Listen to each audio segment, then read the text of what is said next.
This is Rachel Tessman from StampYourArtUp.com, and in today's video I'm going to show you how to make this fabulous mini album. It was designed by Jenni Pauli. She's a demonstrator from Germany, and I was lucky enough to receive this album from her as a swap on one of my incentive trips that I attended.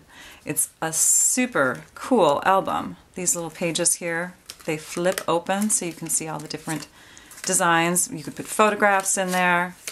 Anyways, her video is in centimeters, and it's also in German, so it's hard for a lot of us to know what she's talking about. So what I did is I interpreted her design in the best way I could and converted everything into inches so that it comes out to look almost exactly the same. And these are the albums that I designed for a class recently. I posted them on my blog, and so you can see photos of them up close. But these are the actual books that we made. Same type of design. So let me show you quickly how to create this album. First, you're going to take your Big Shot die cutting machine and the Circle Thinlits, the Circle Card Thinlits die here, and you've got your Big Shot all set up. You've got 4 pieces of cardstock. This 3 of them are going to be 11 inches by 4, and 1 is going to be 12 inches by 4. And you will take each piece, and you're going to do the same thing. You're going to insert so that the wider side of the die is facing away from you. You're going to insert close to you and move it away so that your paper is not going to get cut. So it's just going right up to the edges. And then you're going to place that onto your platform. And so we do not want to cut right here. We want to cut underneath this area, and we want the scores to happen. So we're going to place our top mat right here so that there's no pressure put in this area and no crease will be formed. We crank it through. Sorry for the wobbling of the video there. I don't have a professional setup or a separate photographer here, so I have you on a tripod. But this is what happens. You have this cut that's formed here, and then you have these folds, and you're just going to fold down and then back up, and you've got one of your pages ready to go. We're going to move this out of the way. Take this piece and add it to what we've already got in our collection. So I've started folding all of these pieces. Same thing. Fold down and away and back up, and then you'll want to make sure that those creases are nice and crisp, so you'll use your bone folder just like that. Okay, and then you're going to stack these. They're going to go in this order, but if you do your album without an extra trim, it's going to be super long. So I'm bringing in my trimmer. And for every piece here, you're going to trim off slightly over 1/2 inch. So the measurement is at 9/16. And for those of you that are not into math, slightly over 1 inch makes more sense. So you'll trim all of those up. I'll trim this 12-inch one here. Okay. And then we're going to layer these all together again just to make sure that we've got all our correct sizes. So here you can see, if I stack them, you've got 3 that were 11 inches tall and 1 that was 12 inches tall. So the back one is a little bit longer. Now when you position them together for the booklet, you'll want this edge here to be lined up with this fold right there, and you'll do that with all 4 of your pieces. You don't want them to go beyond because you want your pages to be able to open and flip. And then you'll take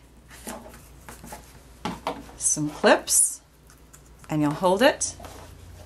And we found in the class that I held last night that these were the best kind of clips, and these are what Jenni uses in her video as well. Just some simple clothespins. And you can make sure that all your pages flip open if that's what you want to check before you trim it. You flip it over, then you take your paper snips, make sure it's nice and straight here. Then you'll see on the back and you'll know this is correct if you have it looking like this, that these are about 1.5 inches apart. This one's about a 1/2 inch apart, because this is the longer piece on top. And you'll start right here where that top piece of paper ends, and you're going to trim.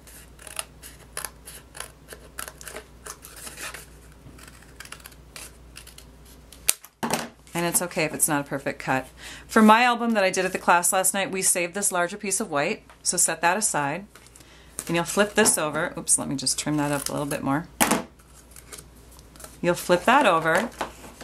And then what you need for the basic rest of your album here, without design pieces, is you need some cardstock, designer cardstock, or just plain cardstock. But it needs to be a nice stiff quality. And this is 12 inches by 4, and this one here is 9¼ inches by 4. You'll set the 9¼ inch one aside. This one you'll add to the base part of your book, and then you need a 4x4 piece of cardstock, and I scored it in half, 2 inches here, and then almost 2 inches in from each side. So this section here is about 15/16 and 15/16. That way, when you fold all these pieces inward, you don't have it bunching up in the middle. So you're just going to fold it like that. Give it a good crease with the bone folder. And then this will wrap around the base here. You'll use your crocodile, and you're going to punch about halfway in there, and move it again.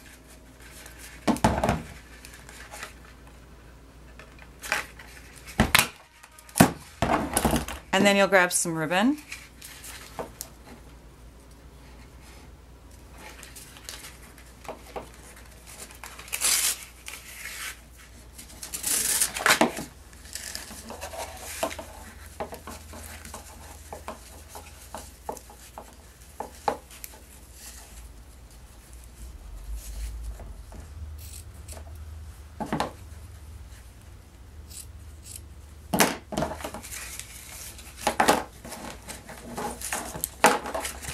Okay, the next step is to take your bone folder now. We're going to put a crease there. You're just going to put a little pressure down, run your bone folder, and that'll give it a nice crease where you can fold your cardstock over. This piece is going to be attached to the front.